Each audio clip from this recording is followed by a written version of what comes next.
Buenos días, en esta ocasión les vamos a presentar la formulación de la pregunta y picot. Los integrantes de nuestro grupo somos José Vélez, Christopher Jackson, Mateo Solís, José Manzano, Alberto Pacheco y Sebastián Méndez.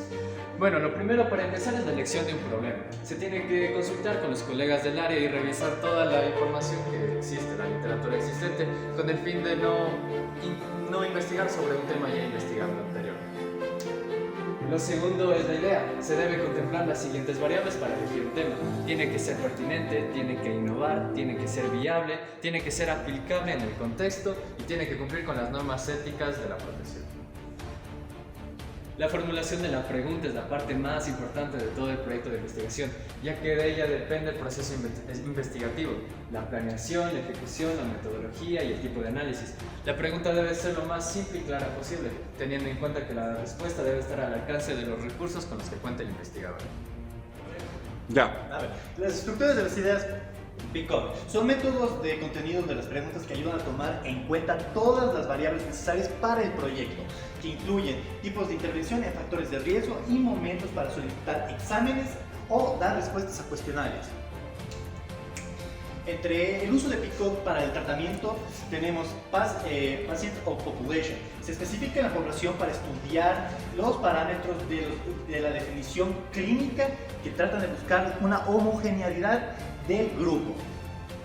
Comparison es la técnica de convención estadística del tipo de enfermedad o situación del grupo de control o de comparación, o en ocasiones que toman el riesgo o analizan la variable.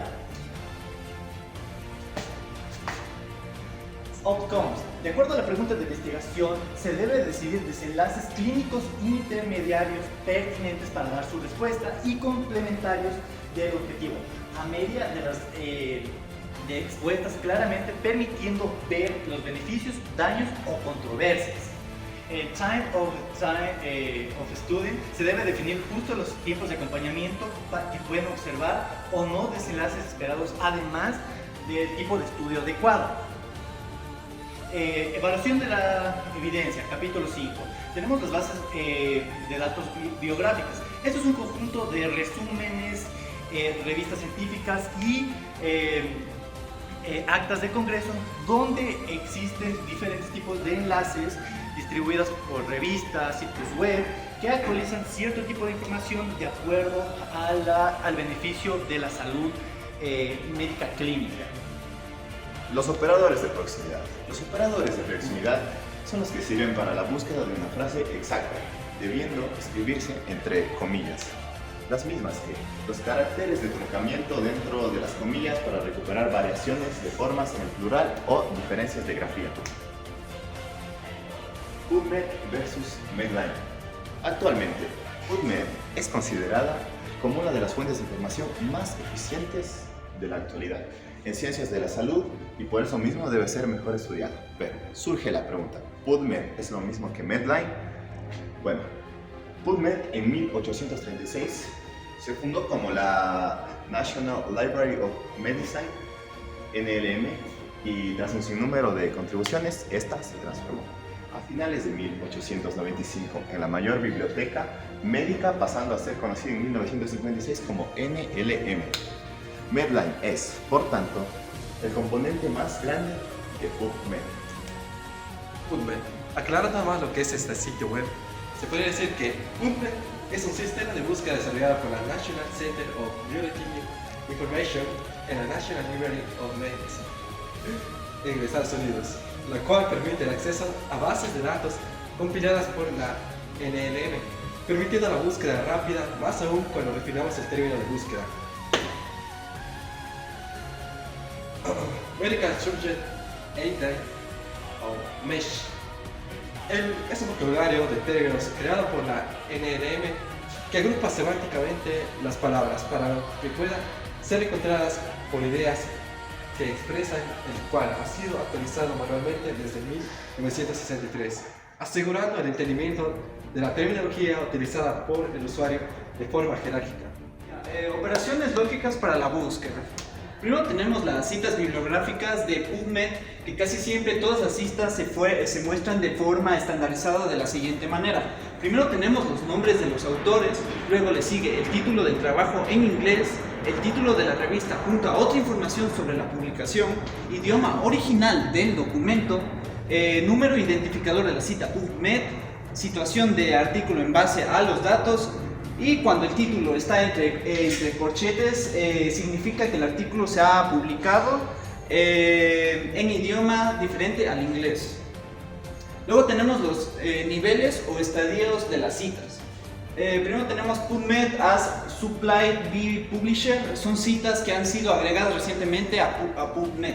PubMed in Process son las citas que están en proceso de revisión de datos para la inclusión de Medline. Luego tenemos PubMed Indexed for Medline, citas cuyos procesos de revisión de datos bibliográficos ya se han concluido. Luego tenemos PubMed, citas recibidas electrónicamente de los editores que serán citas de Medline y no tendrán indexiones con términos de MESH. Por último tenemos PubMed Old Medline, base de datos creada por la NLM, que abarca las referencias de periódicos del Cumulated Index Medical del Current List of Medical Literature. Bueno, ahora vamos a hablar sobre el operador booleano. Esto se representa con el AND or el NOT.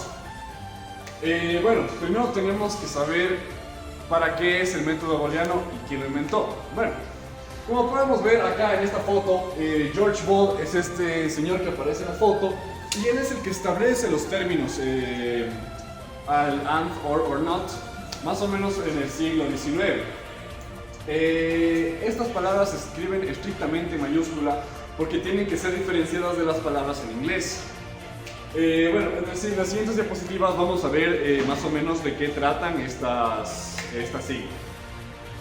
Bueno, tenemos el AND, el cual está representado como estas dos circunferencias, las cuales tienen se intersectan. Bueno, eso representa una intersección en que incluye a los dos términos y al mismo tiempo reduce a estas mismas. Esto nos ayuda a especificar la voz. Luego tenemos al OR, el cual está representado por estos dos círculos que vemos acá. Esto representa una unión y recupera las referencias que incluyan cualquiera de los términos o los dos al mismo tiempo. Y para finalizar tenemos al NOT, el cual está referenciado por estos dos círculos de acá, los cuales representan exclusión únicamente, porque recupera las referencias en las que aparezca solo el primer término. ¿Listo? Muchas gracias.